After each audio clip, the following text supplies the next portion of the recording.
recording. Awesome.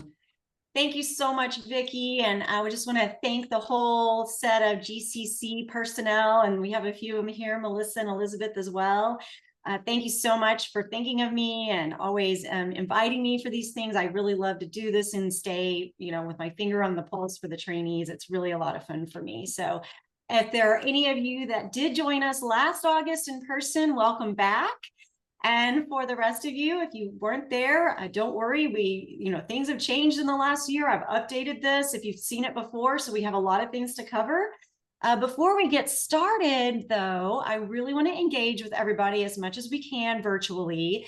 So drop in the chat and let me know what institution you're affiliated with. And let's get the ball rolling and see kind of where everybody's coming from today. So I'm with MD Anderson,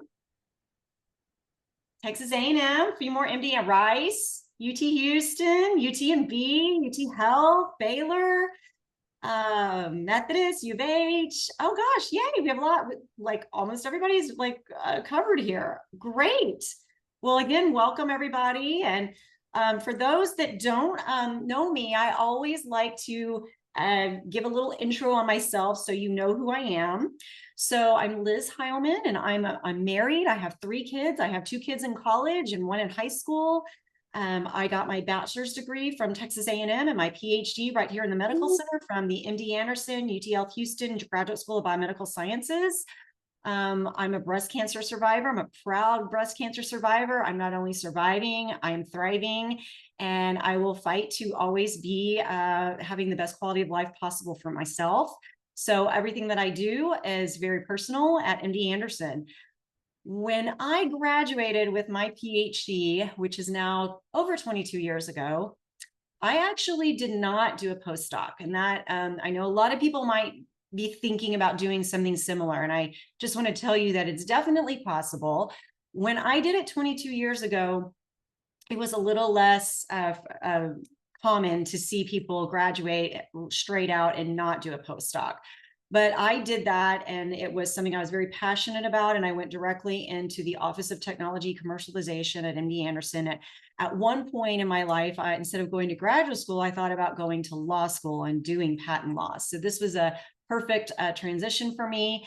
So I was there for quite a while doing patents and licensing and working with faculty on their invention disclosures and identifying the best pathways forward for an invention and or patentable claims.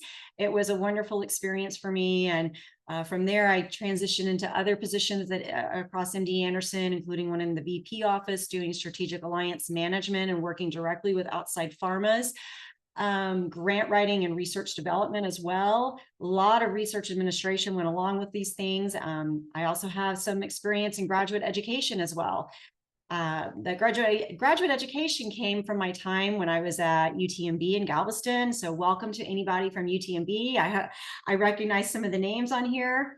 And if they will know that I was the one that instigated and built the UTMB writing studio. We established that in 2022. And I did a lot of career development workshops myself directly with the trainees, the pre-docs, the postdocs, on CVs and resumes, versatile career options for PhDs, how to write grants, K grants, F grants, bio sketches, et cetera. I got really involved with developing curriculum and teaching grant writing classes. My favorite part of that job was meeting one-on-one with the pre-docs, postdocs, and even early career faculty that would come and see me. And it was just a really amazing time for me. And I decided to come back to MD Anderson about a little over a year and a half ago. And I'm now working as the director for the Cancer Neuroscience program there. I'm currently the president for the Association for Women in Science Houston chapter. And I serve as a mentor across MD Anderson as well as within AWIS, both in the MD Anderson Leadership Institute, and we have a brain tumor center there, and there's a lot of training related things going on, and I serve as a mentor there too.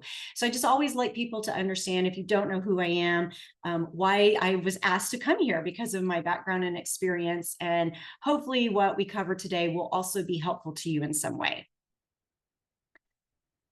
Before I dive into what I call the resume DNA, I like to also touch a little bit on LinkedIn. And so many times people will say, oh, it's not worth it on LinkedIn. And I'm here to tell you that it is worth your time to be on LinkedIn.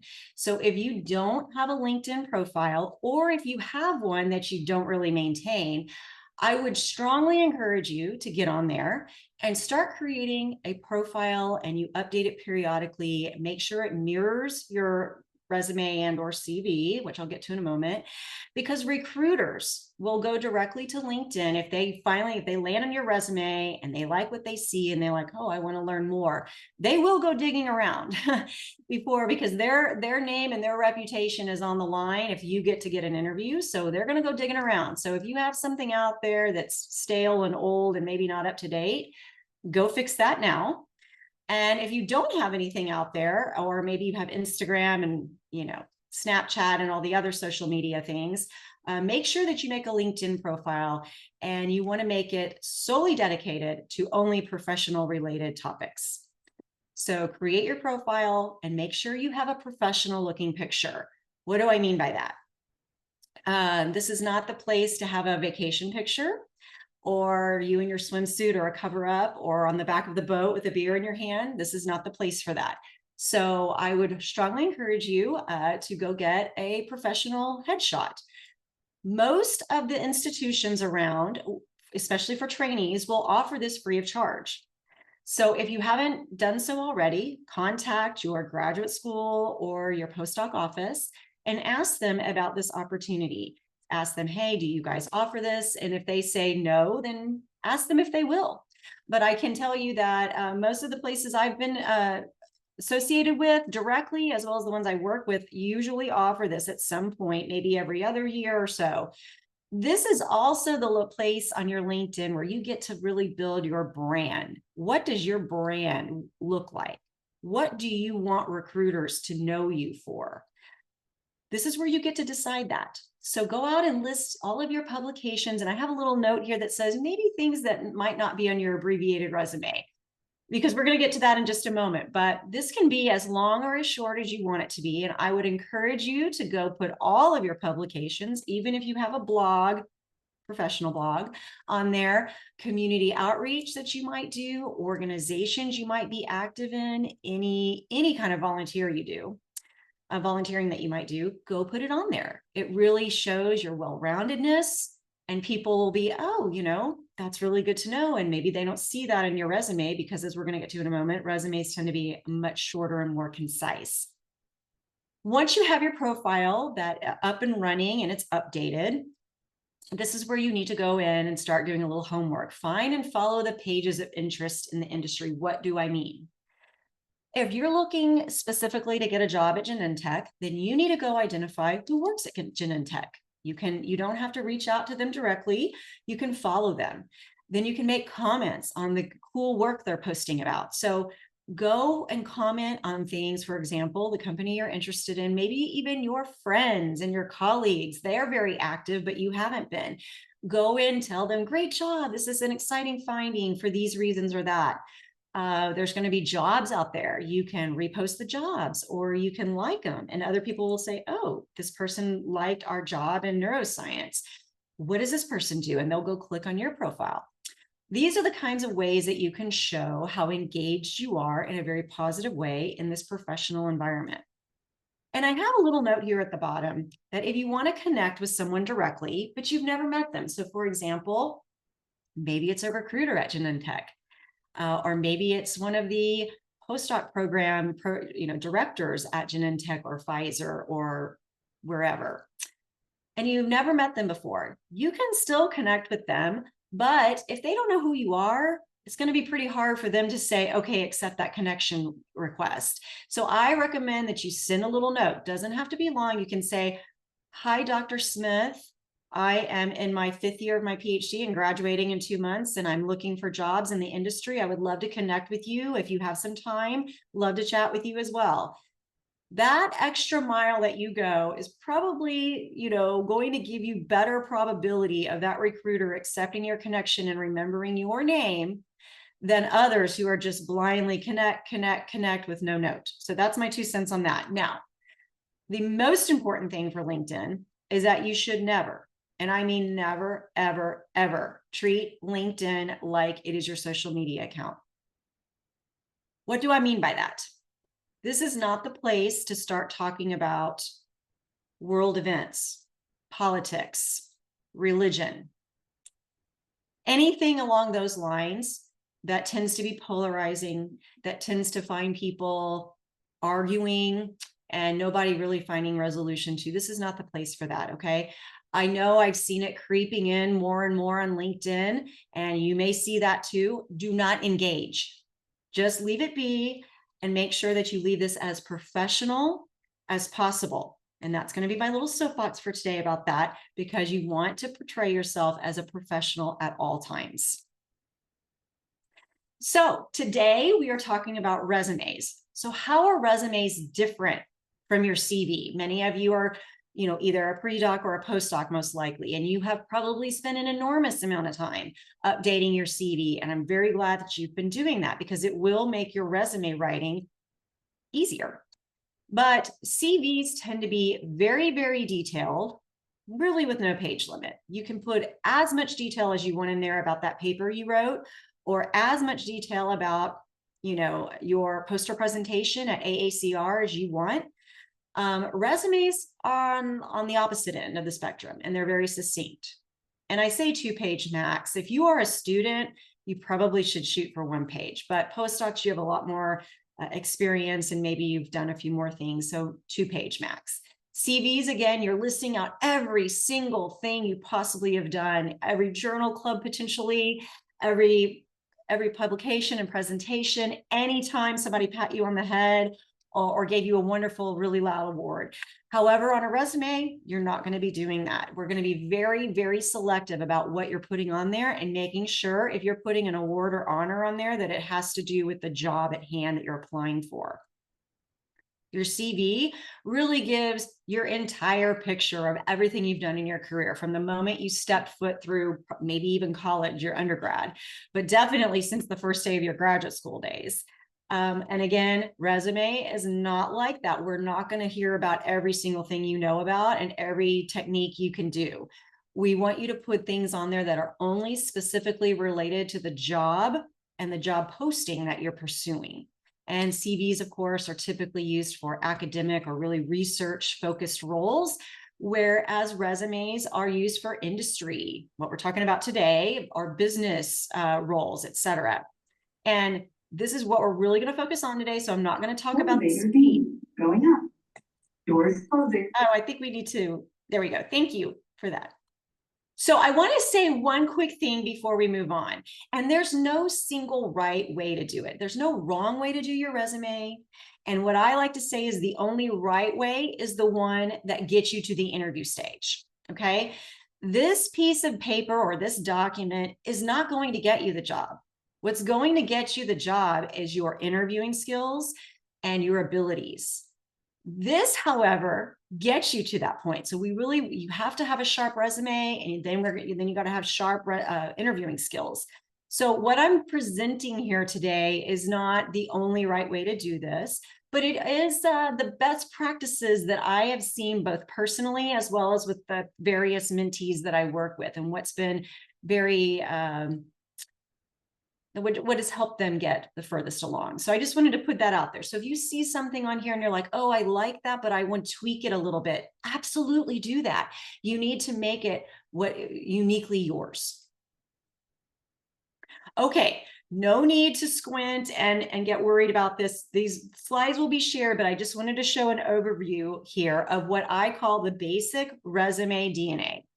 And what this really needs to have at the end of the day, your contact information, your professional summary or summary of qualifications, whichever you want to call it. Of course, all of your professional experience and your education. Now more than ever before, you must, I really, really feel I must say the word must, keep it clean and simple and to the point.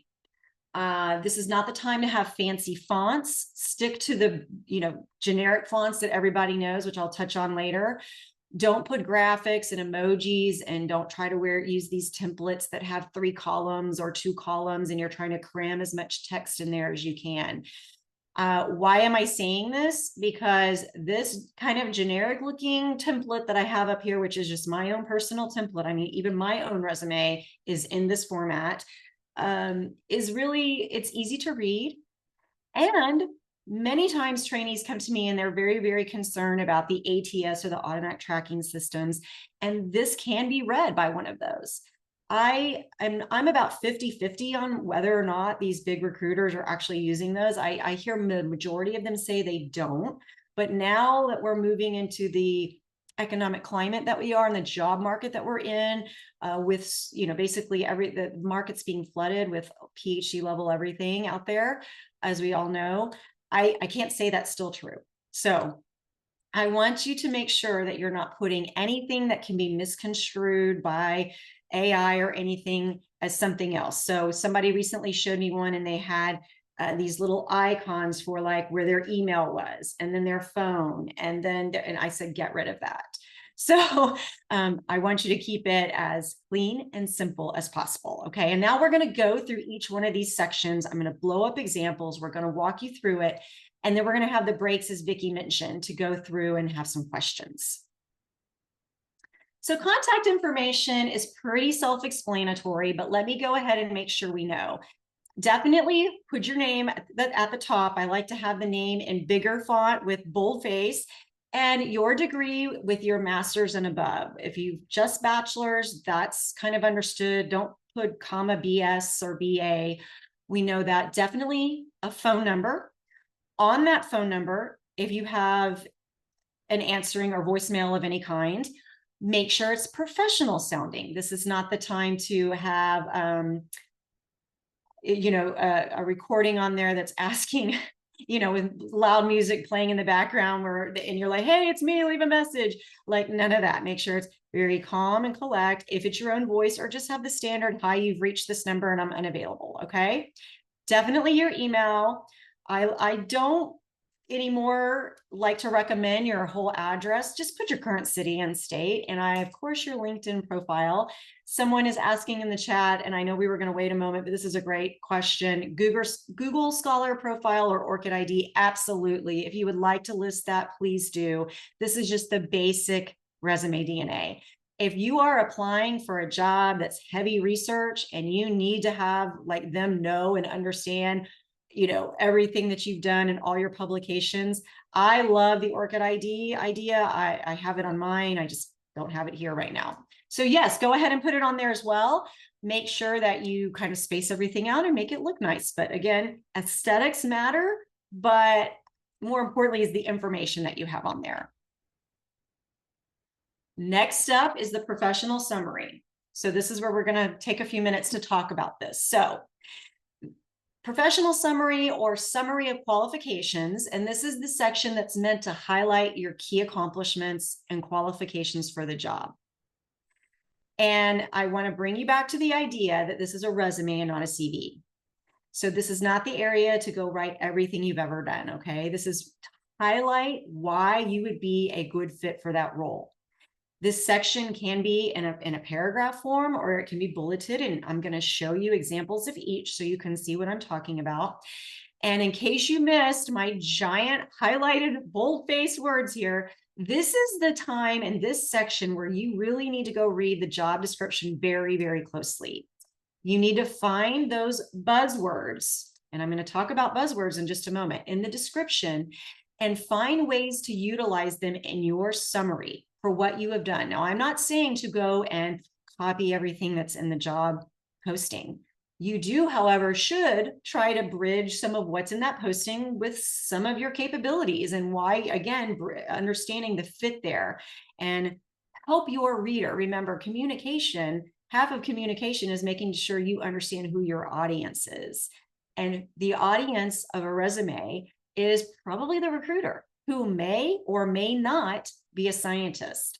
So likely not. So make sure you are at least using some of that common language in there. It probably means something similar that what you have. Borrow some of that language.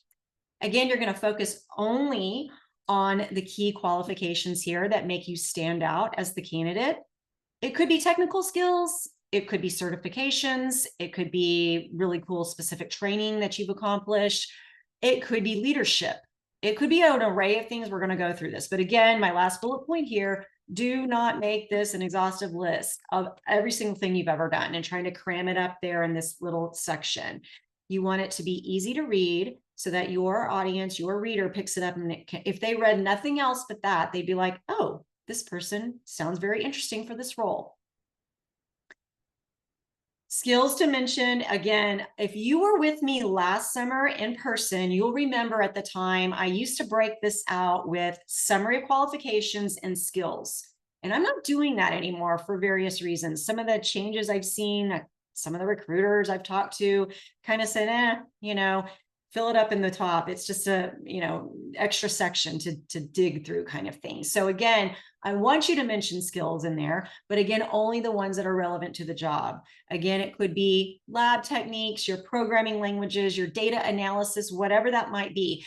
But one thing that PhDs tend to forget about are your soft skills. And I'm going to go on to this in a moment. But these are things like your communication skills, your leadership skills. And I know some people are going, well, I don't have any leadership. Yes, you do. And I'm going to tell you why in just a moment. All of you have amazing critical thinking skills. All of you probably have ability to work independently as well as in a team. And I also would love to mention, if you have some ability to speak more than one language, go ahead and list it in there. Go ahead and mention that.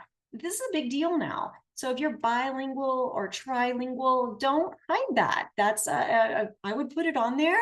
A lot of industry businesses are all over the world. So if you speak Spanish, maybe they are going to send you for 6 months over to Spain. I mean, it's just it's an example, but you know what I mean. You could potentially put yourself in that area, and the person's going to be reading this and go, oh, this is somebody that could also communicate with our partners and or peers overseas somewhere. So I would definitely list that in there.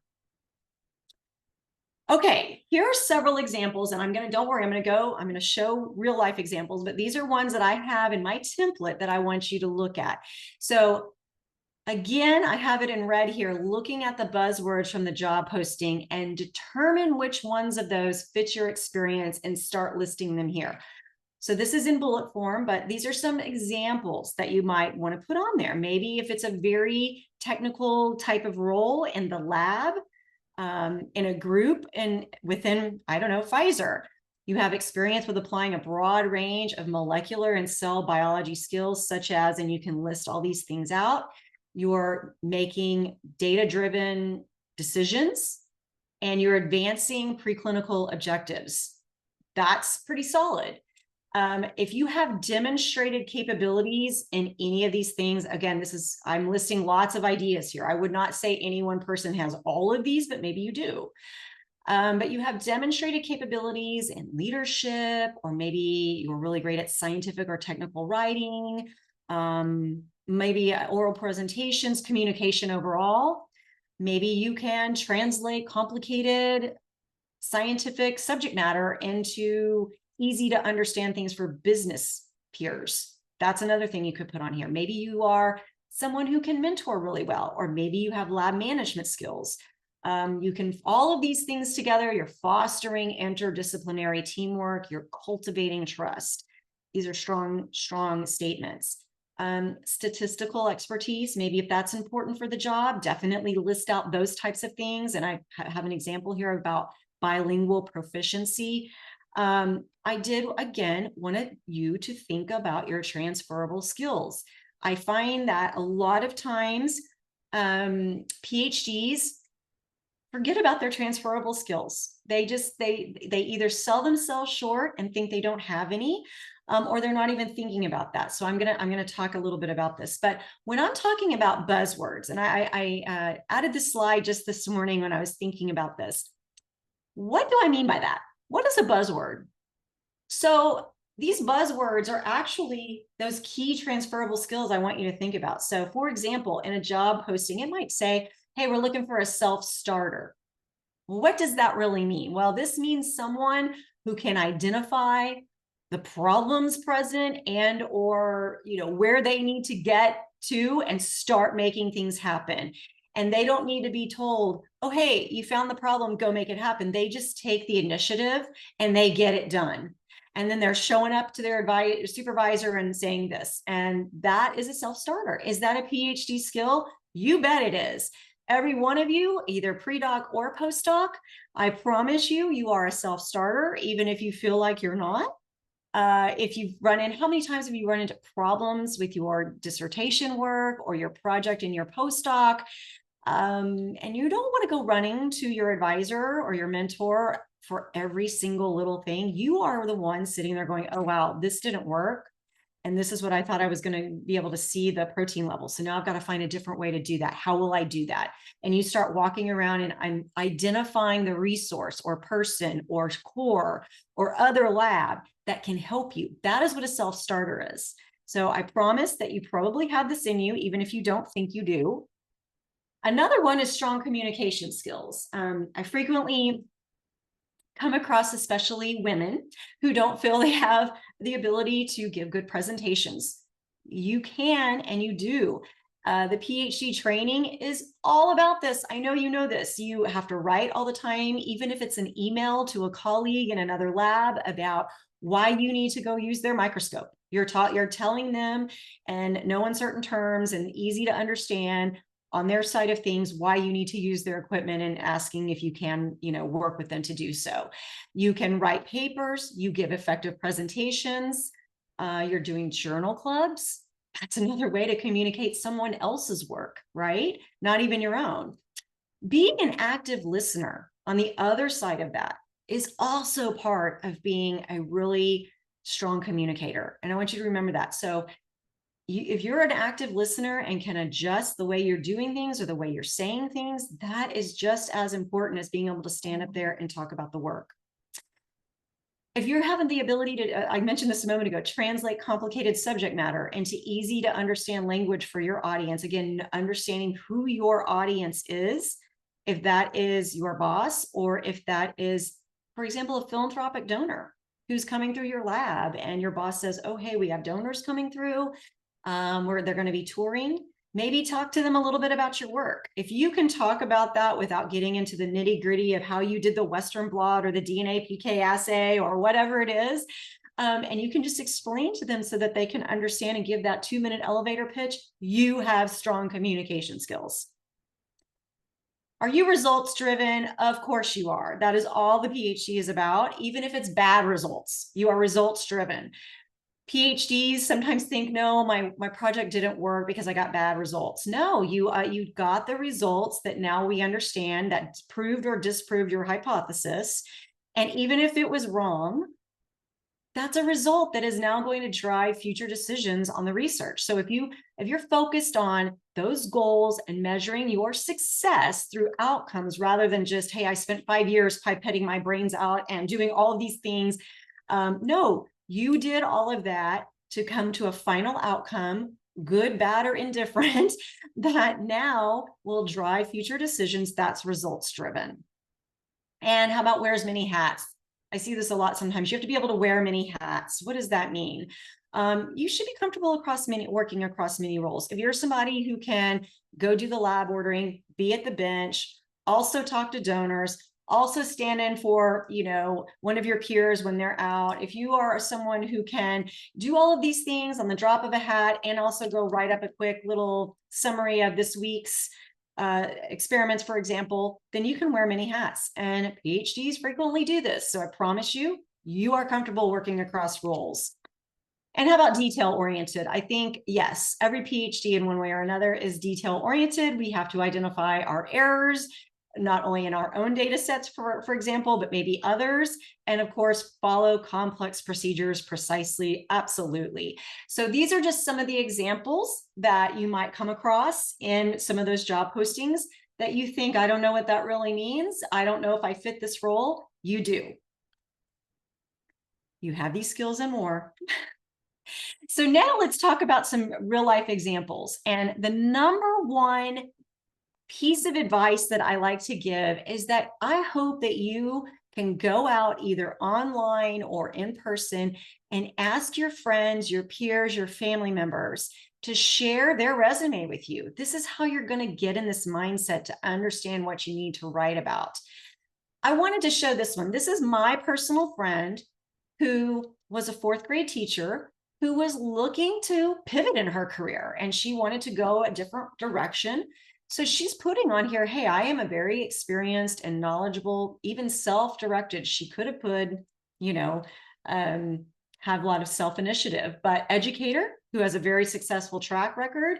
She can assess needs, establish learning and development goals, and deliver the curriculum, the right curriculum to enable that growth. Effective collaborator.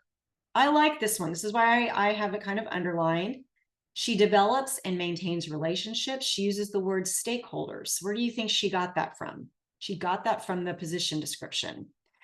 Results oriented, very good, with a focus on all of these different things and assessment of outcomes. So how do you think that she is able to say all these things? Well, I'm going to give you two examples here. She works directly with parents, with students, with administrators. I happen to know that this teacher also is very involved with some of the special learning needs, both up and down, so very, very advanced and maybe a little behind students, with all of these different stakeholders, okay? So she is an effective collaborator. Think about those different audiences. The parents, they want their kid to do the best as possible. Students, she has to keep them encouraged and engaged in the learning. And the administrators, they demand results, So she's an effective collaborator. So yes, she can absolutely say that. And these are her stakeholders right here, the parents, the students, the administrators. So think about who your stakeholders are. Of course, it's going to be your committee members. It's going to be your peers in the lab. Maybe it's other people that you're working very closely with in other labs across your institution or other institutions. These sorts of examples are where you can start really emphasizing and show off what you are doing.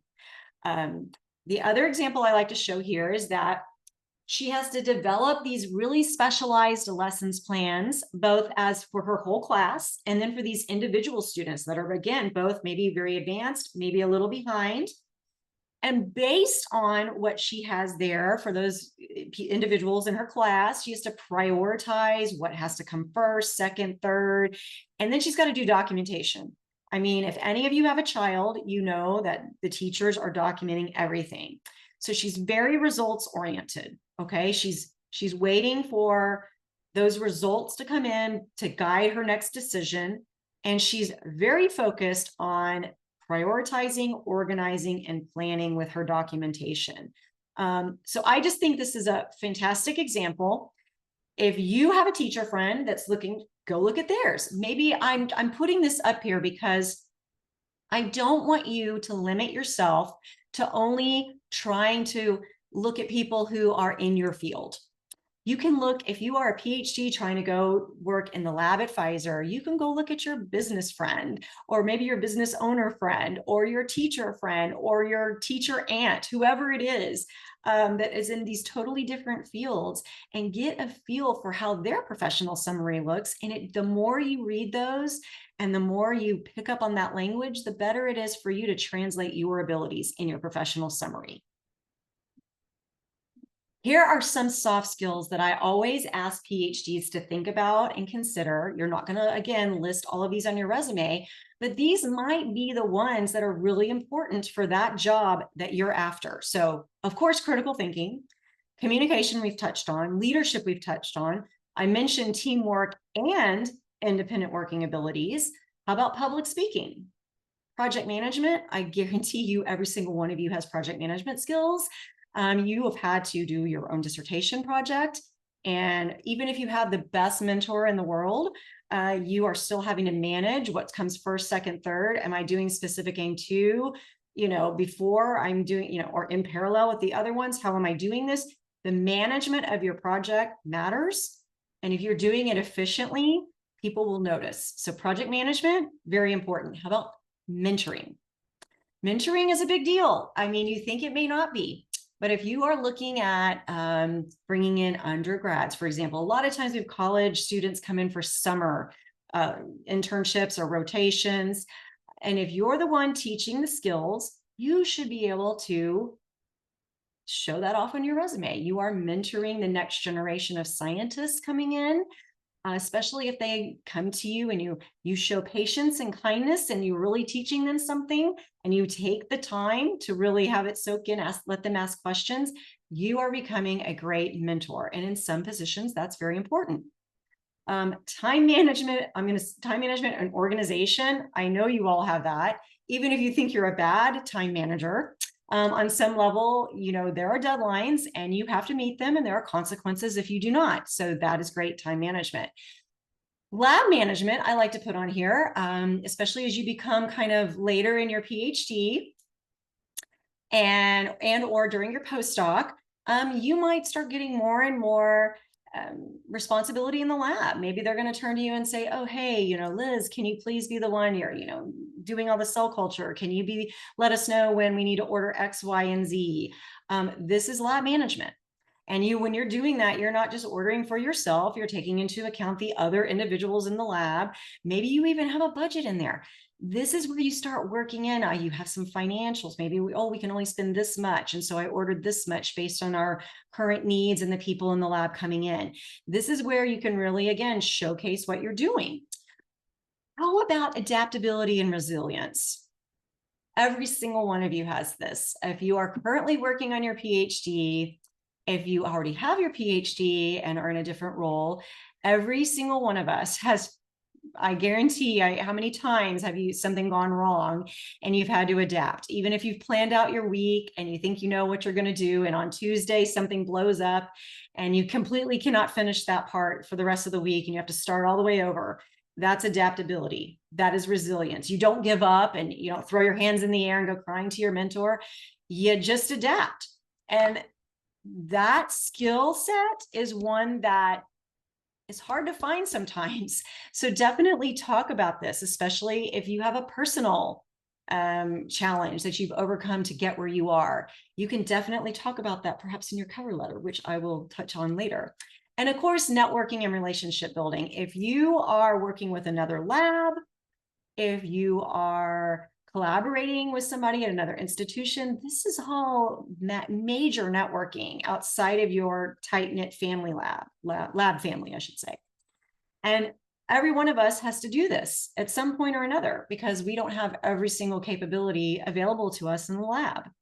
When you go to meetings, think about how many times you start networking, even if you're not thinking about the fact that you're networking. Somebody has a poster presentation that you are really interested in, and you go up and you strike up a conversation. You two end up exchanging emails, or if you have a LinkedIn profile, say, hey, are you on LinkedIn? I'd love to connect. You're building your network that way.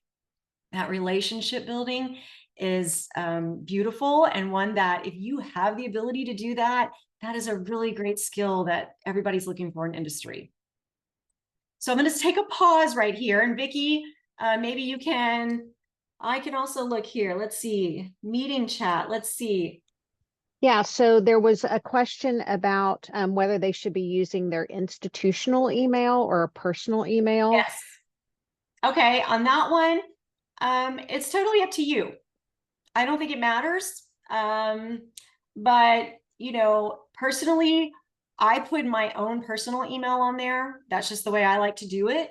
I don't want this kind of thing streaming in at my work. Depending on your situation, if you're a student though, or a postdoc, I think it's expected that you'll be looking for jobs. If somebody looks over your shoulder and sees that, I don't think it's a big deal. So I don't think I think it's your personal preference on that. Now, does it matter if it's something like Panda Bear 59? Yes, I was going to say, thank you, Vicki. I was going to say that too. You don't want it to be lovebugliz at gmail.com. Make sure maybe you go make a brand new account just for job searching, and you make it Liz Hileman at gmail.com, or, Jane Doe at, Hotmail, whatever it is. So yes, that's a great point, Vicki. Thank you. And were we going to do a poll here today? I want to take a really quick poll. Were we going to do the poll about pre-doc versus postdoc this year? Why don't we do that too, so everybody can kind of re-wake up? And as we're doing the poll, I'll also go through here and answer some more questions. So, Justine, hi, Justine. Given that we can't list every single soft skill, how should we decide which ones to include? That comes back to the job posting. So again, and this is something I was going to mention later, but I'm going to talk about it now here too. I want you to make as many versions of your resume as needed.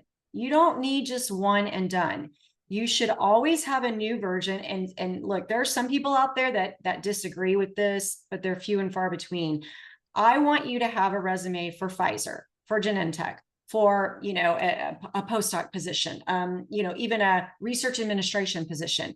Every one of those is going to be different. So what soft skills you put in there, it really needs to be tailored to what Genentech's job posting says.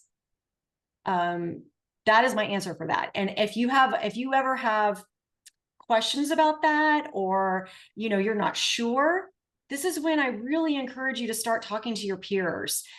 Don't be afraid to say, hey, let's have a resume review hour. And everybody I'm looking at this, and do you think this is right? You would be amazed how just you not staring at it for another day and having another set of eyes can open up another avenue to improve it. And I'm going to really talk about this in a little bit, but the more people that look at it, the better product you're going to have. Mm-hmm.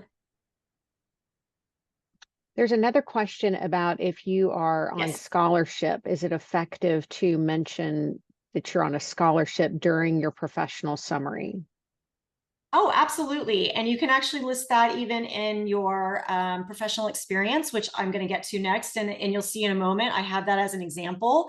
So absolutely list that, and definitely make them aware that you have been worthy of peer review of some kind and gotten a scholarship or a grant or a foundation grant, whatever it may be. Absolutely put that in there.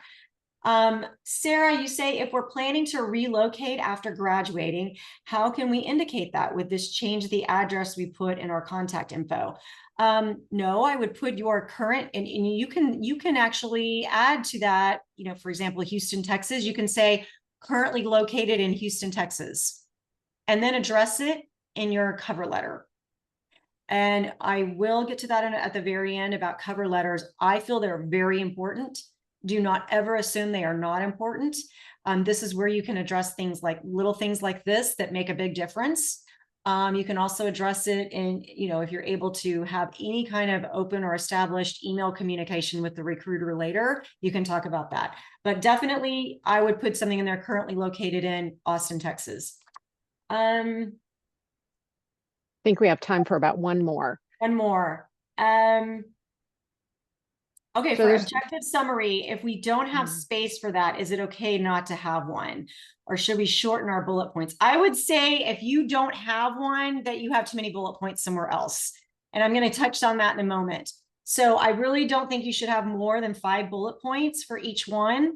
And again, that's coming up for professional experience next. So yes, I would, let's talk about that.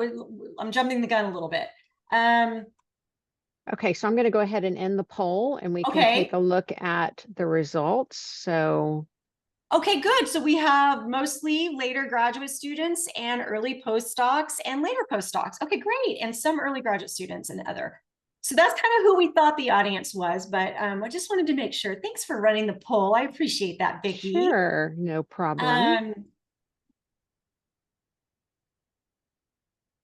Yes, Justine is asking about sponsorship, visa sponsorship. So should we put under our name our work authorization status? Absolutely. If, and I say if and only if, this is sometimes can be tricky. I don't want anybody to throw out your application because you're on an H-1, for example, right now. So if you are authorized to work in the United States or have a green card or whatever, yes, list it. You know, if your visa status is in question and you're not sure what's going to happen, maybe leave it off. I don't want you to have their resume thrown out for that. Make them fall in love with you and your qualifications and your capabilities. such that they have to be the ones and go, oh, well, then we need to work on the visa for her. That's been my experience. But again, if you already have, you have that visa status, you have the ability to work in the United States without any issue for the foreseeable future, then yes, list it. Oh, okay. Emily Hendricks says, I've applied to over 60 positions and have followed up with contacts where I can, but I've had very little success. Is there anything I can do to help when I will defend very soon, but don't technically have the PhD degree yet? Yes, there is something you can do. I'm going to touch on that in a little bit, but when you are, Emily, I don't know your story exactly, but just as some, sort of advice for the group as a whole, when you are out there and you are just blindly, potentially blindly submitting your applications to all of these things, and you're not getting any answers, this is when it's the time to stop banging your head against the wall, and it's time to start utilizing a connection. What do I mean? You need to find somebody that is going to make even an introduction to a low-level person of any kind where you want to work. This is really, in this market, the best way to make things happen. And I'm going to touch on that in a little bit at the end of this. But unfortunately, this story, you're hearing a lot of this lately. And so if you can get introduced to someone even, and then go to that person, and what do I mean by that? I would say go to every local conference you can, if your lab will pay for you to go to another conference somewhere, go and network like crazy. Networking is going to be the #1 way right now to find out about something and or someone that's going to have a job opening. There's so many PhDs with lots of experience, again, flooding the market right now. So it's harder for you earlier stage career people to get those kind of potential opportunities. So that is going to be my #1 recommendation, is network. And I can talk a little bit about that again down the road. So I'm going to continue on, if that's okay, Vicki. Great. Okay, great. Okay, here we go. Let's go to the next section, which is your experience. So you can call this professional experience or just experience, whatever you prefer. And this is the section that you need to list out in reverse chronological order. And this is where I talk about this for each position listed. You need to provide a minimum of 3 bullets and a maximum, and I mean absolute maximum, of 5 to 6 bullets describing your experience. If you're going past 5 or 6 bullets, you have too much on that group. Unlike your CV, and this is where PhDs sometimes have some difficulty, even I do, you got to make the descriptions really concise. And this is, again, where you need to go sit there, and your cheat sheet should be the job posting, and you're comparing what you have to what they're looking for, and you are altering your descriptions more concisely and more succinctly that answer the call. Pretend like that's an open call for applications, that you're answering the call for that application. And one big thing that especially, trainees tend to have an issue with a little bit, and it is hard, is to quantify your achievements. So what do I mean by that? You can't just say, oh, I learned all these techniques. You need to say you learned all these techniques and how you applied them and what you did with that information. So that's a way to quantify, for example. And the next big sort of thing I'm going to talk about here is strong action verbs. This really does make a difference. And when you pair that strong action verb with a quantifiable result, that makes your bullet point much more impactful and more meaningful to your reader, who, remember, again, is the recruiter, than anything else. So what do I mean? Let's take some examples. And if you were with me last summer, I think I did this last summer too with this group. So let's say, for example, you are listing on there, you're currently in the lab as a student, and you're saying, I'm performing, or postdoc, original research in the laboratory of Dr. Smith on the project entitled My Awesome Project. Okay, that's just a generic kind of statement. As you can see, I'm being a little silly here, but performing, how do we feel about that verb? It definitely conveys that you're doing something. So yeah, you're performing the research. I don't like that word because I can't tell from that word if you're just a set of hands in the lab or if you're actually using your brain and your critical thinking skills. And so there's other words that you could use in lieu of that performing word, such as spearheading. You are spearheading original research. That tells me that you are the leader, you are taking charge, and you are making decisions. Maybe just kind of some of the things we were talking about a minute ago. You're time managing, you know what to do first, second, and third, when to do it, when not to do it. You are spearheading it. I saw something recently, which was kind of funny to me because I've been using I love this word. I've used it for 15 years. And I saw something recently that said, oh, don't use the word spearheading because that's a dead giveaway. You've been using ChatGPT. No. I totally disagree with that. So these are just stronger words that tend to convey really the meaning that you're trying to get across. So you're not trying to say, I'm just a set of hands trying to just get through this degree. You're like, hey, I'm spearheading this and I'm doing all these things. So what about the next one? There's another one. I'm using a diverse array of techniques to comprehensively investigate, free radicals in cancer cells, for example. So you're using a diverse array of techniques.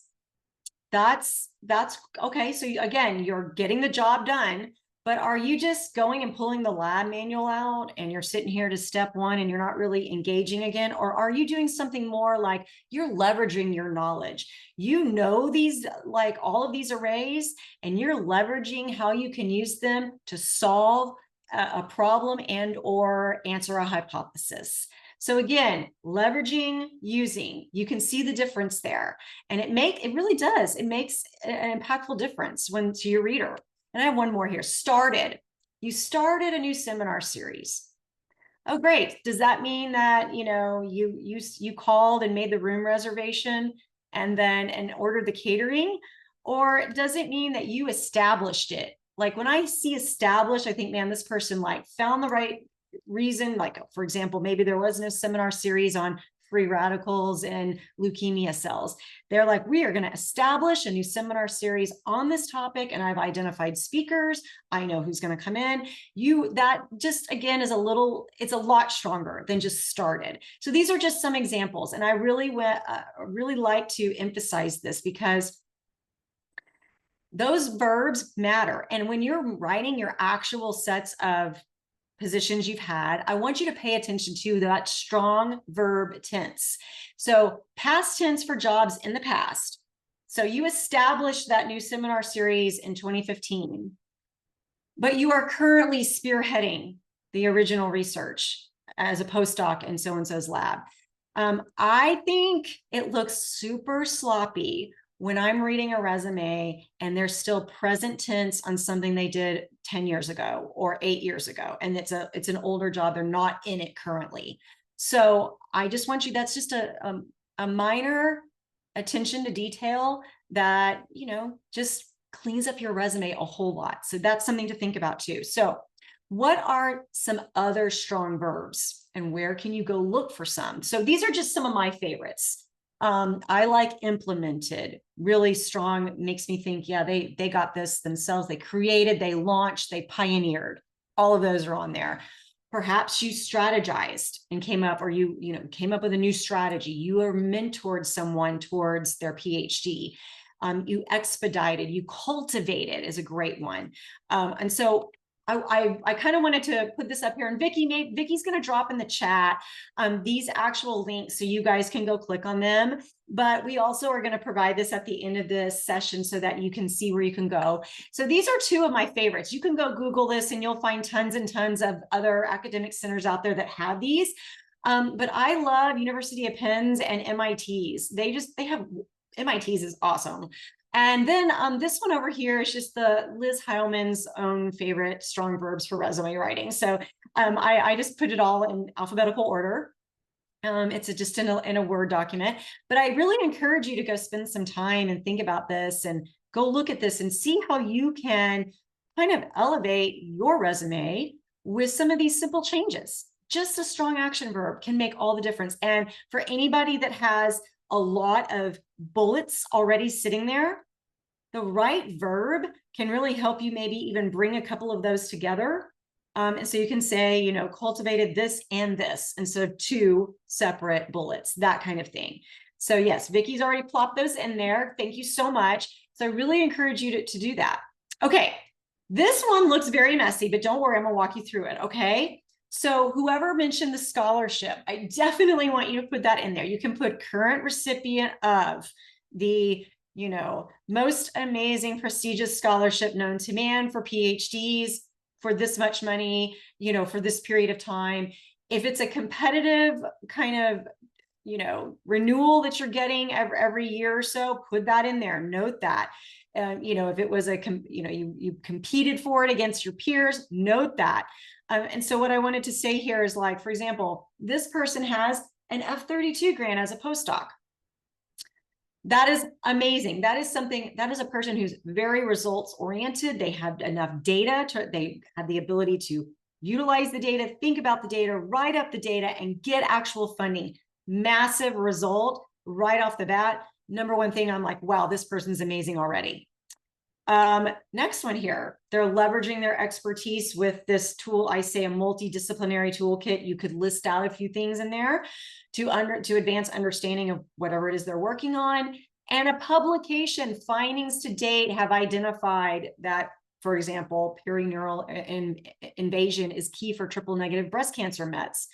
And this could be a novel target for future drug development, and that it's just been published. That is an amazing, like, again, metric, quantifiable result from the work that you're doing. Some other things I've put here as examples: skill building with editing and writing, and there's a large audience. See if you can quantify how many people are actually seeing a newsletter, for example, you're writing, or a blog you're doing, or a podcast you're a part of. Anything like that, anything that's informational that you're putting out is, again, you have a skill set that you're utilizing and that you're honing and that you're putting out to audiences other than, you know, your dissertation committee, for example, or, you know, your mentoring committee. So I really want you to think about these things. I have here a top-notch soft skill, mentoring, currently mentoring PhD students, medical students, supervising multiple trainees that come in on lab rotations. Here's another one. Acts as a primary lab manager. That is a leadership thing. You can even use the word act as leader or lead lab manager, for example. You have to have really great organization skills to make that happen. And I've kind of listed, this is an exhaustive list here about ordering, receiving, budgeting, distributing.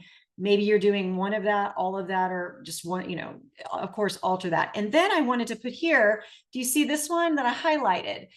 You've developed a more efficient system to streamline the ordering process. Why does that matter? This is something outside of your specific project, scientific-based project, that you have applied this skill set to, where you've identified a problem and you fixed it and you made it better. In this case, it's, you know, ordering in the lab. It may seem minor, but it's not. It's, again, showing your ability to transfer the skills that you have as a PhD into something else beyond just your scientific project, okay? And I'm not going to go through each one of these, but I just wanted to, you know, kind of where I have highlights and that kind of thing, think about it. Again, quantifying. If you're a graduate student, you're a recipient, maybe you're on a T32, predoctoral fellowship, and that is awarded via a competitive application process, note that.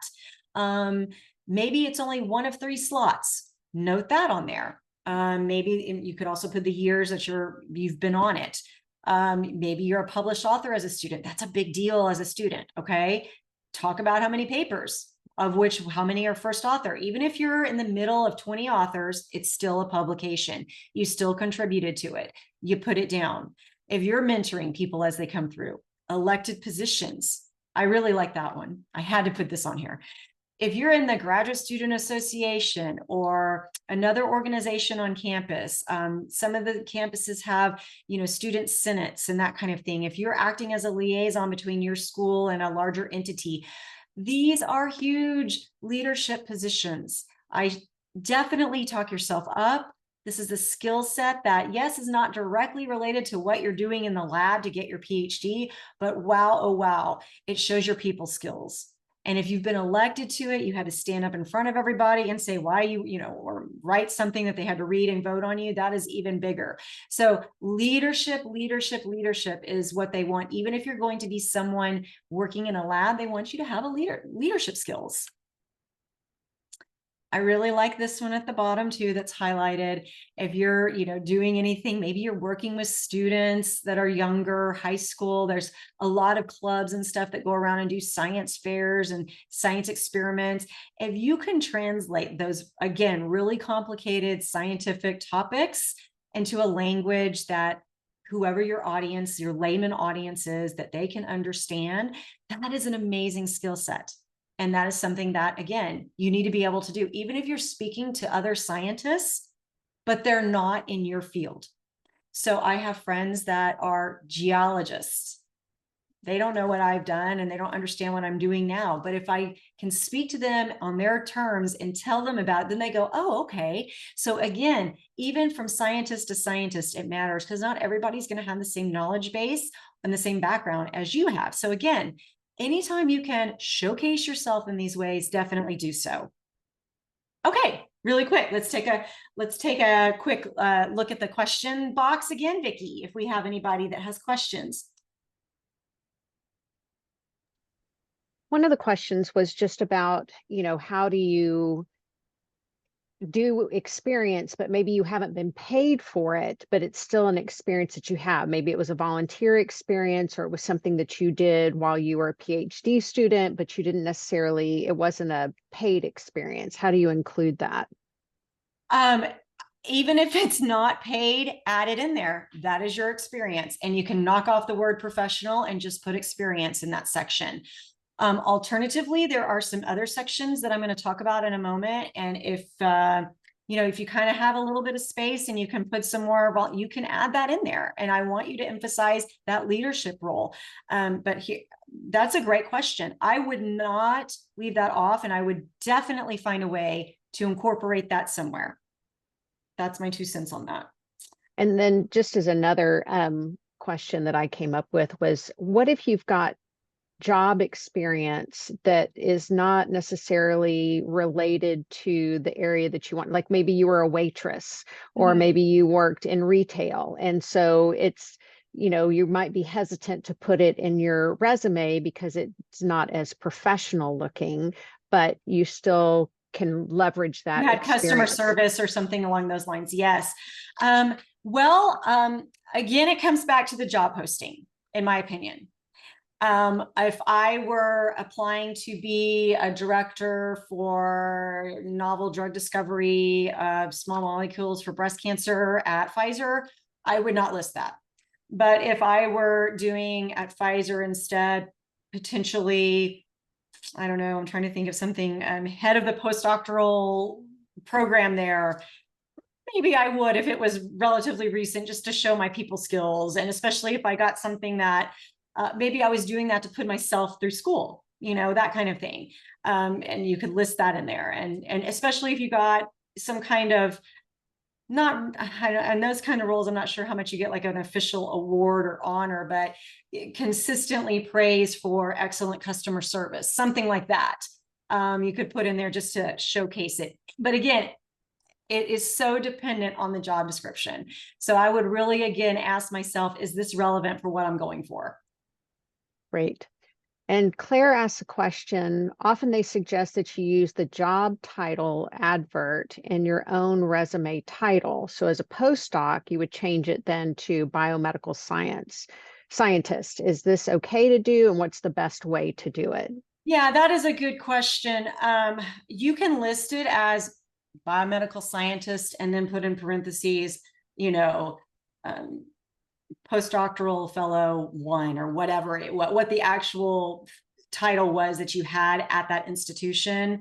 That way they know, that way they see, okay, yeah, she was doing this, but as a postdoc, or she was this role as a, you know, research scientist, senior research scientist, whatever. That's the way I would address that. And I tend to want to put exactly my title that was used at the institution in question, or where, not in question, but where I'm working or where that job was, because on the offhand that they actually contact the institution and say, oh yes, Jane Doe lists herself as a biomedical scientist, from 2021 to 2025. And they look you up in HR and they're like, what? No, this person was listed as a senior, HR to HR doesn't always match up. So either list it exactly as it is, or you can do the, in parentheses, in quotations, postdoctoral fellow 1, something like that. That's what I would do.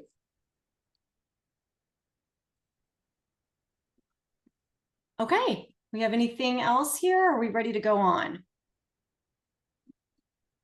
I think we're ready to go on. Okay, let's keep going because we still have so much to talk about. Okay, education is really easy. We will fly through this.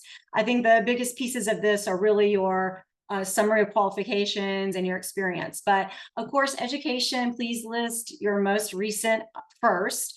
When you're listing this out in reverse chronological order, list the year you received the degree as well as the full name of the degree. So don't just put BS or Bachelor of Science. You need to put BS in chemistry or BS in whatever it was, biology, biomedical science, whatever. It's always a good idea to list out the university's full name. A lot of people do not know that the common abbreviation for Texas A&M University is TAMU, TAMU, just spell it out. And University of Texas and Texas A&M, as everyone from Texas knows, has multiple campuses.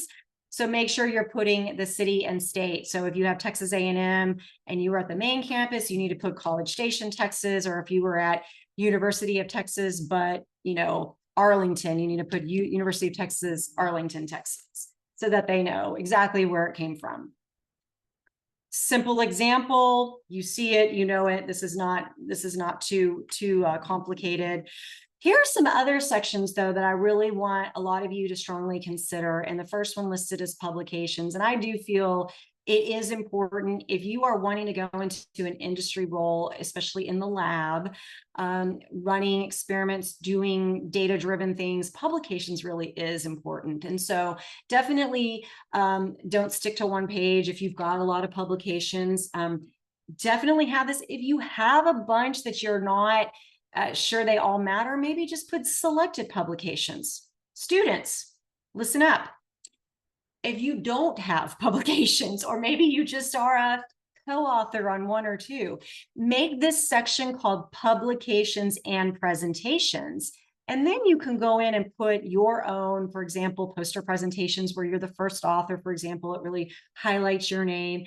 All of these sections that have your name for this publications or publications and presentations section, make sure you somehow have your name stand out. Personally, I like to have my name bold-faced, underlined, and italicized. I know there are some people that are going to say that's too much. I don't think it is, because when you look through, you can see, oh, look, right off, I don't even care about the others. I'm like, oh, first author here, here, second author here, here, last author here. That is how they're going to be able to find it really quickly. Think about your, again, your audience. This is not your CV. If you have a paper that there are 25 authors on, which for whatever reason is becoming more and more common these days, please don't list out all 25 authors. This is the one time I'm going to be okay with you saying et al. After your name. So if it's Smith, Hileman, Algier, and your name, so Smith, list those first 3 names, highlight, somehow highlight, underline, boldface your name, comma, et al., and then the rest. Meaning the rest, the title and the paper, all of that, not the rest of the names. And don't list out all 25 names. I wouldn't, just go up to where your name is, unless you're the second to the last, for example, and it's, then go ahead and list it all out. So that's my one tip there. If you're on to the second page already of your resume and you have a lot of white space, this is where I want you to start thinking about these other things.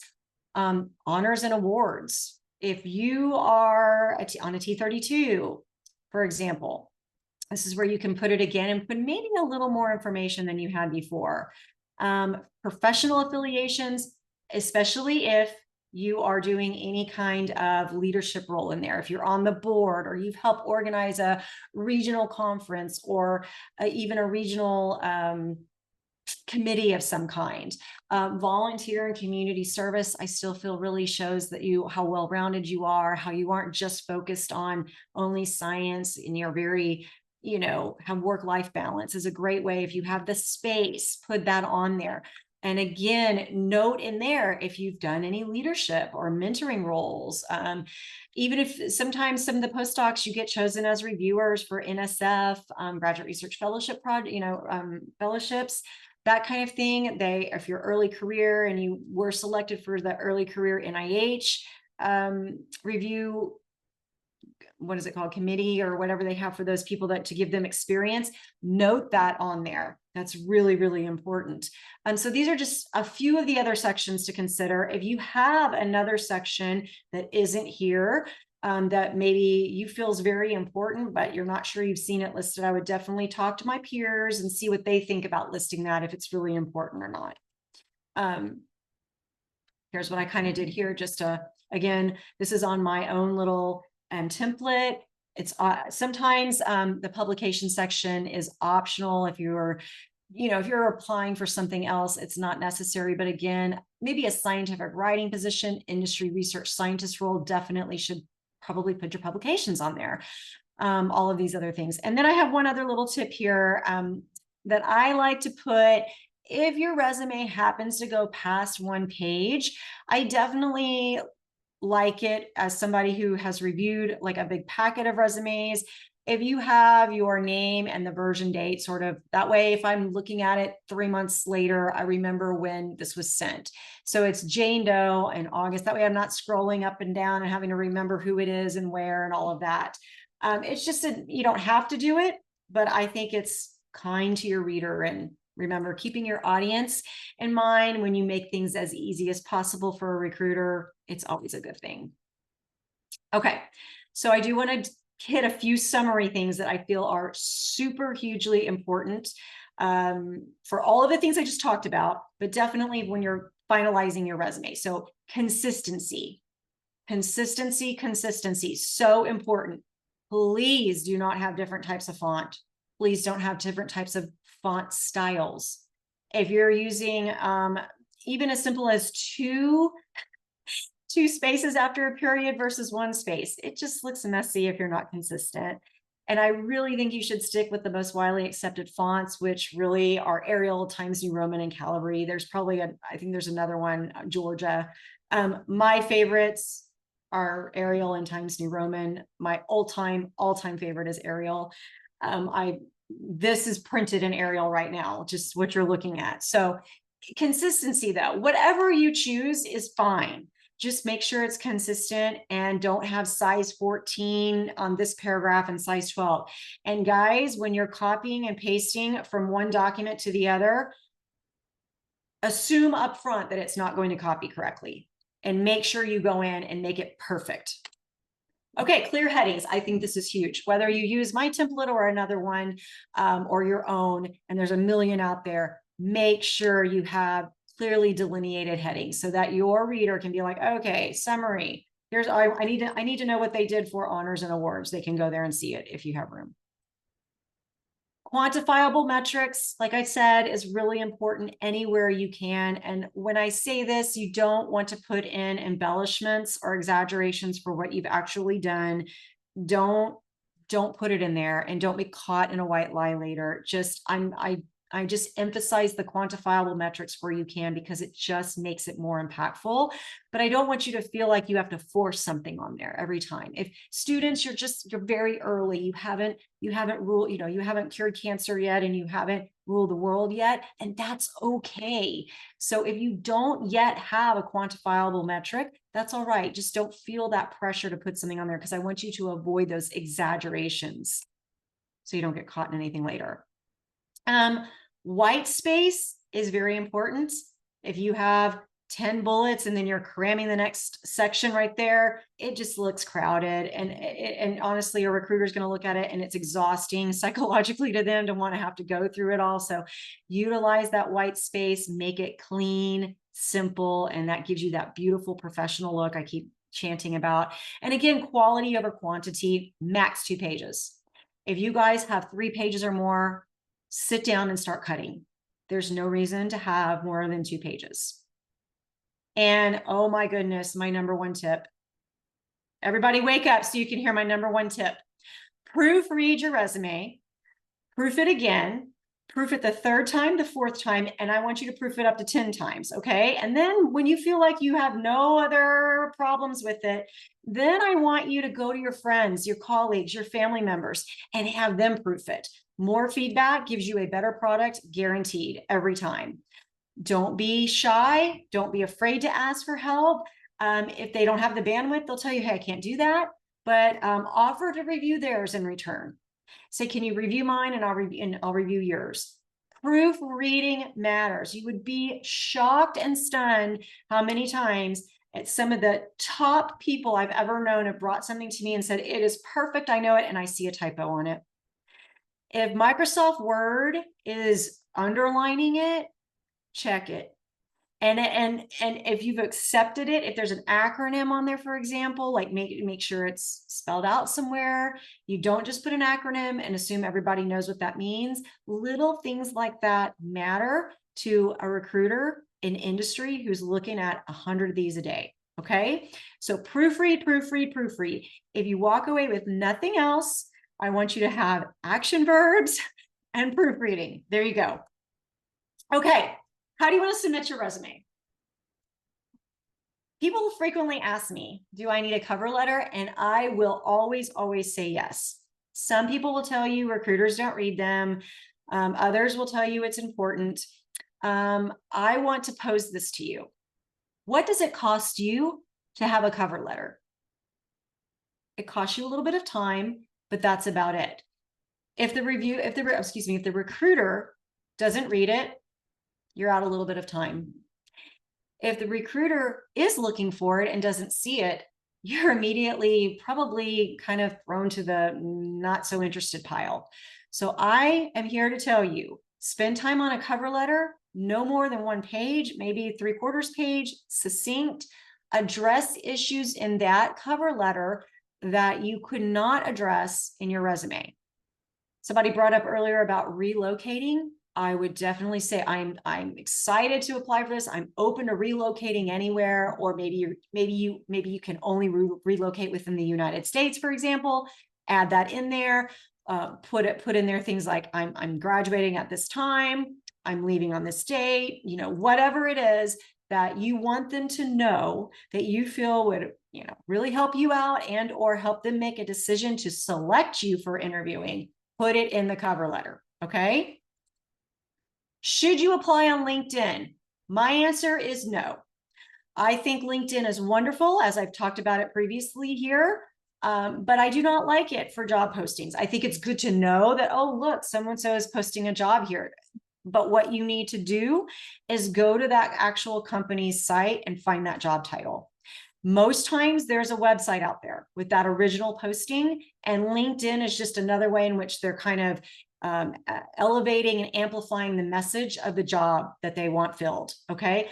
My 2-cent advice is do not blindly submit to anything on LinkedIn. Again, it's a great tool to understand what people are out there shooting out and trying to get attention for, but don't use that as your primary way to submit an application for a job that looks interesting.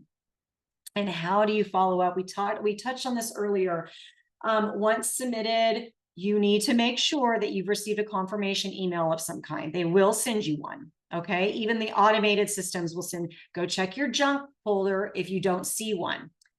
Search high and low for a contact person, maybe even a general email or even a general phone number.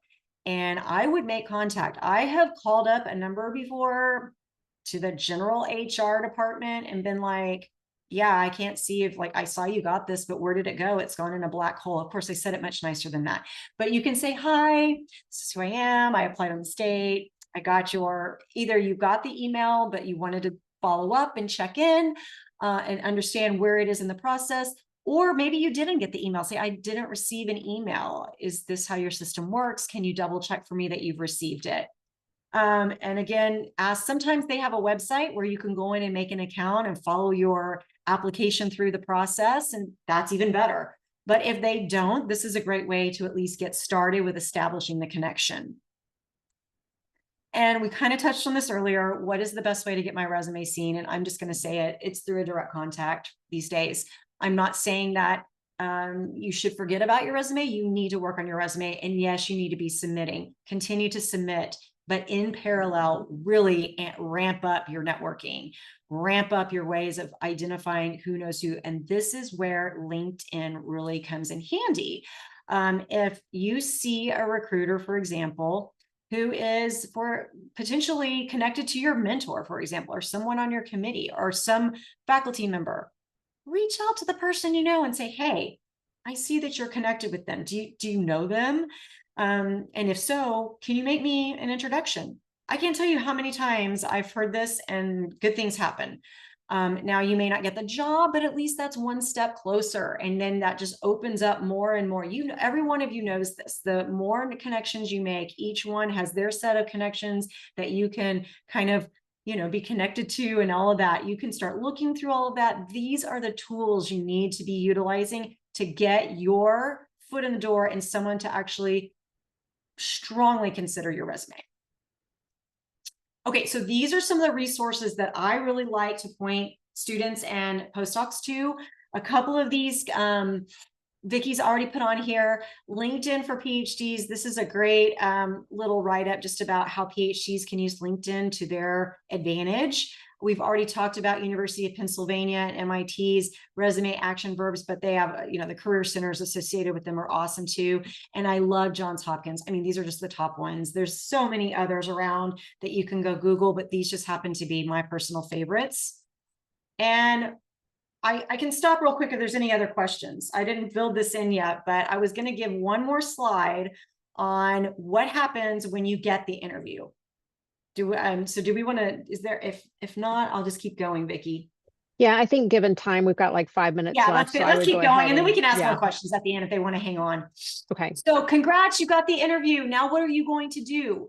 So this is where it is your time to shine. What can you do to make yourself stand out from the other 10 candidates that are also being interviewed? And I'm here to tell you, it matters. Research every single thing you can about that company, about that role, even if, and make sure you ask either the whoever's in contact with you telling you that you've got the interview, get a list of all of the people that you will be interviewing with and go do your research on them. I'm not saying you have to go stalk them or anything, but go out on the internet, go on LinkedIn, go on the company's page, and you go in with knowledge base of who you're talking to, the role in question, and how you fit the role. Don't come in and be like, oh, I'm just going to go with the flow, whatever they ask me. That will not work. Even if you go in fully prepared and everything, at the end, they are going to ask you, so do you have any questions for us? If you have no question, you go, no, it's great. I can't wait to get started. Red flag. Do not walk away from an interview without asking at least 3 questions. That is my 2-cent advice. Walk away knowing that you asked really good questions. So how are you going to do that? You're going to research the company, all these things I just talked about. You're going to go in prepared with your own list of questions. Type it out, write it out, whatever it is, have it in your portfolio. If you're in person, if you're virtual, have it right in front of you, tape to the bottom of your screen if you need to, and ask those questions at the end. And even if those have already come up naturally during the conversation in your interview, make sure that you say at the end, well, I've already asked you a couple of these. Let me see. Oh, right. I was going to ask you about work-life balance or whatever it is that you want to ask. Make sure you have no less than 3 questions that you're going to ask them. Why does this matter? This shows that you are very enthusiastic, that you've done your homework and you really want to be there. and that, they don't really have to teach you much. You don't want to walk in and be like, so what is this role about? And what does this division do? And they have to spend half the interview just explaining that to you. You want to sell them on you. This is the time for you to shine. So as much as you can learn, sometimes, and sometimes companies don't have all that information, but go out on the internet and get what you can. And then some of the questions that you have, then you can ask naturally and it'll be great. So the ones that don't come in with questions tend to not do so well. So that's my 2 cents on that. Guys, I think you know this, but your appearance matters. Dress professionally, even if it's virtual. This means no hoodies. This means button-down shirts, maybe, ladies. Everybody have your hair freshly groomed. Gentlemen, your facial hair groomed. Please come in and show that you care about how you look, because if you get this job, you will be a representation of that company. So they only want to hire the best. So come in looking like the best. And if you're virtual, make sure your background is appropriate. Don't have a blurry background where I can still tell that that's all your dirty clothes in the background on it, and that kind of thing. Laying around on your couch, get a virtual background. Everybody has them available. Make sure your background's appropriate. These are simple things, but they make a huge difference. Confidence is so important, guys. Don't come in kind of looking down like this all the time. Or if you're virtual and you're setting this up, don't have your camera where they are over here, but your camera's over here and you're constantly looking there or looking there. I want you looking at the camera, exuding confidence and enthusiasm at all times. And this is really important, not only, like I said, this is not really important in person and virtually. And part of this is eye contact. It matters so much. Yes, even on Zoom, I want you to maintain the eye contact with them. Make sure you're having those sort of active listening that we talked about earlier. Nod when they're talking. Okay, cool. That's very, and you're like, oh, yes, okay. Convey that you're understanding what they're saying to you. It's really important. And follow up. After an interview, oh my goodness, follow-up is so paramount. It's part of the process, whether you realize it or not. An outstanding candidate that comes in and seems like a rock star during it, if they don't send me a thank you email at some point after, and it's like 3 weeks later and I haven't heard from them, it makes me think that they really weren't that interested. Do you want your people to think that? Of course not. So do not wait weeks. Do not wait months after you've had 5 more interviews and those fell through. And then you're like, oh, hey, what's going on with this? The way that you do this is you send a personalized thank you note.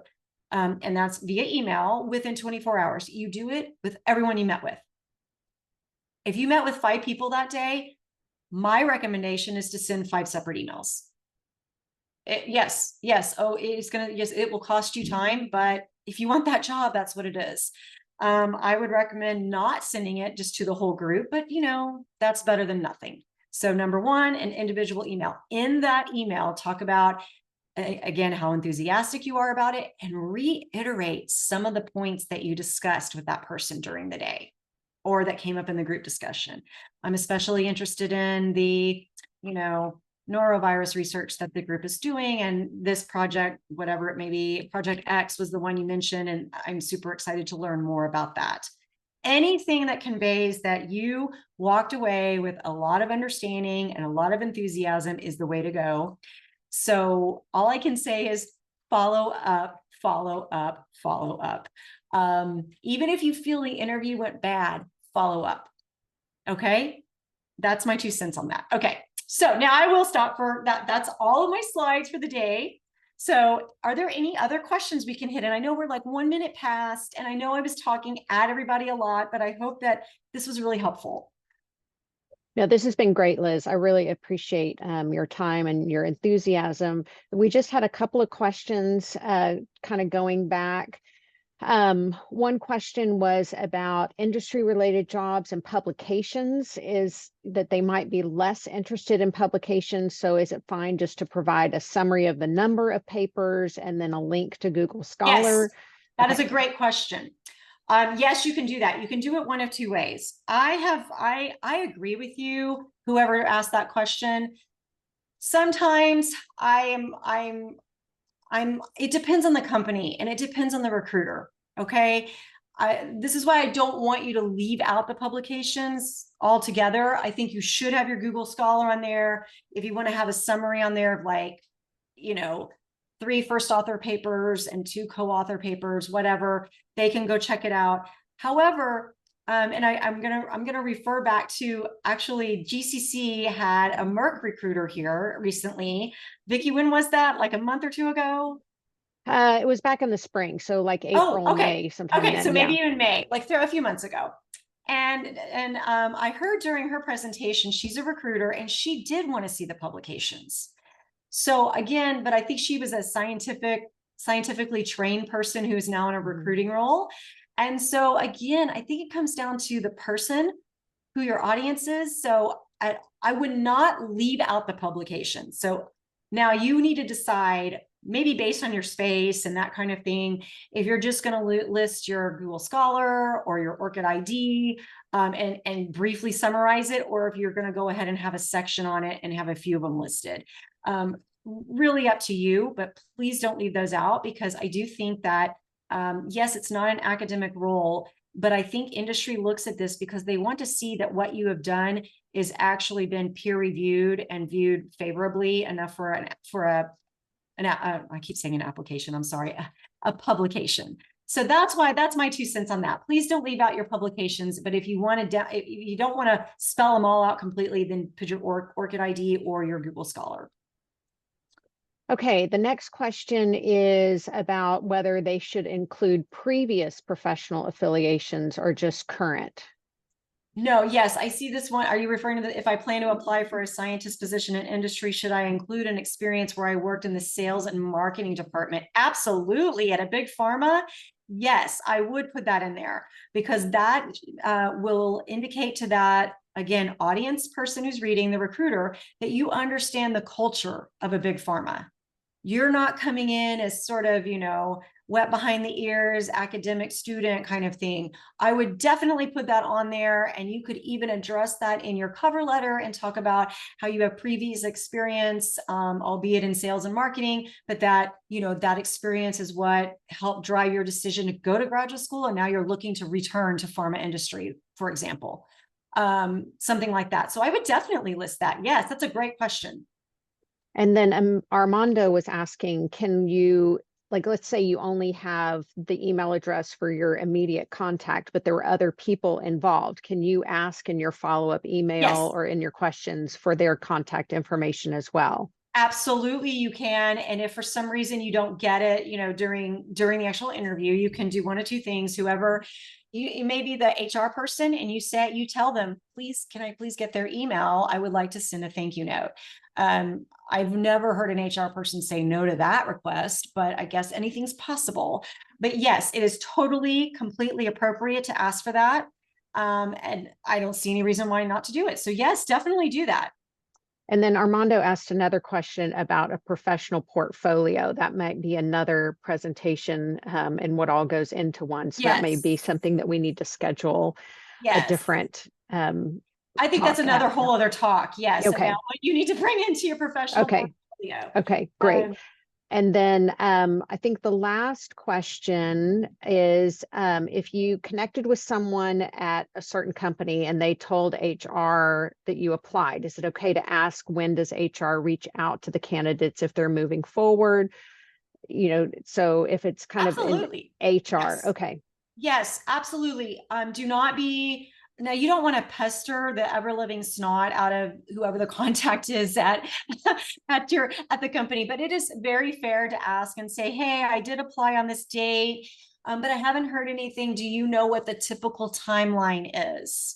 And if this person doesn't know, but they were the contact that sort of encouraged you to apply, they are going to want to find out, and they will be the inside track for you. So absolutely utilize that inside track any way you can.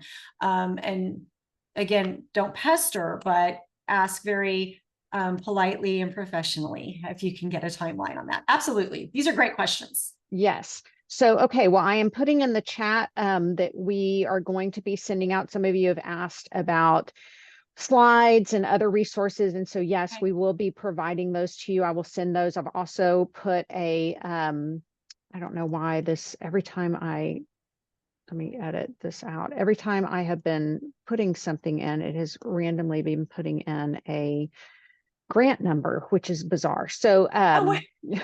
I know it's like every time I cut and paste something, I don't know why this grant number keeps showing up. But anyway, I also put in the chat a survey link. So if you could also go on, I will also send the survey link with the information. But if you could go ahead and take some time, it'll just take you about 5 minutes, if even Yes, that that, would to be just great. We would give us some love that. feedback. And I Just just give want to some say feedback. thank you to everybody who stuck it out the whole way. I'm sorry that I went a little over, but there's so much material to cover. And I just always like to provide as many examples as possible so that all of you can pull from that and hopefully find something in there that's helpful to you. So if I were any one of you who's looking to do this, I would start forming my resume review group right away so that you can get with your peers and start reviewing your resume. Great. Great. Well, thank you, Liz. This was awesome. And Thank gotten you. lots of